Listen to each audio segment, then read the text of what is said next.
Harisree creations presents day to day May 24.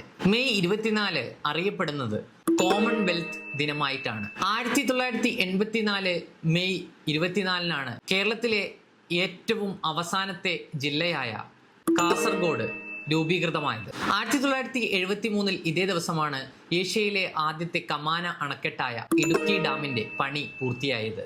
1945 May 24 കേരളത്തിൽ ആദ്യമായി തുടർ ഭരണം ലഭിച്ച മുഖ്യമന്ത്രിയായി അറിയപ്പെടുന്ന ശ്രീ പിണറായി വിജയൻ ജനിച്ചത്. വിക്ടോറിയ രാജ്ഞി ലണ്ടനിൽ ജനിച്ചതും കേരള നവോത്ഥാന പ്രസ്ഥാനത്തിന്റെ അമരക്കാരിൽ ഒരാളായ പണ്ഡിറ്റ് കറുപ്പൻ ജനിച്ചതും ഇതേ ദിവസമായിരുന്നു. 1949 മെയ് 24 ജർമ്മനി വിഭജിച്ച് പശ്ചിമ ജർമ്മനി രൂപം കൊള്ളുന്നത്.